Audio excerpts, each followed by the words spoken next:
Okay, imagine Monica Bellucci, iconic, glamorous, the face of Italian cinema, playing a role where she's basically yelling all the time, surrounded by snacks, and trapped in a life she hates. That's not the Bond girl, or the Matrix seductress we know. This is her character in Ketticè, a film that's way more than just a coming-of-age story. Let me break down why this movie is a fascinating lens into societal roles, generational divides, and the absurdity of clinging to outdated norms. And honestly, it's terrifying how relevant this feels in 2023. First, the premise. A 16-year-old in 2012 Palermo, stuck in a wealthy family that feels more like a prison than a home. His mom, played by Bellucci, isn't just overbearing, she's a walking manifestation of societal frustration. She yells constantly, eats mindlessly, and exists in a haze of unfulfilled expectations. But here's the twist, this isn't just bad parenting. Bellucci herself calls her a victim of a social role. Think about that. She's not a bad person, she's someone who's been flattened by the weight of being a perfect aristocratic wife and mother. Her femininity gone. Her voice reduced to screaming. And the snacks. That's her coping mechanism. It's not subtle, but it's brutally honest. How many women today still feel boxed into roles that drain their identity? This character is a mirror, and it's uncomfortable to look at. Now, why 2012?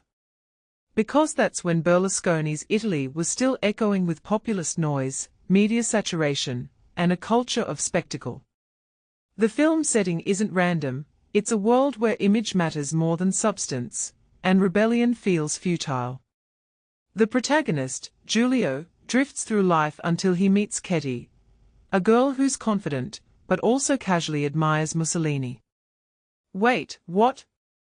That detail isn't just edgy, it's a gut punch. Director Giovanni Tortorici admits this mirrors his own experience with a girlfriend who idolized fascist dictators while being refined and educated. That contradiction. It's the heart of the film. These kids are disillusioned, searching for freedom, yet drawn to the very ideologies that destroyed freedom. It's absurd, but it makes sense. When you're stuck in a system that offers no real answers, even fascism starts to look like a rebellion. How messed up is that? And let's talk about the generational divide. Bellucci's character and her son aren't just clashing, they are trapped in a mutual humiliation. She yells, he withdraws. She represents the old guard, clinging to tradition and control. He's the next generation, paralyzed by a future that's already been squandered. Tortorici points out this isn't just 2012, imagine how much worse it is now. He's not wrong.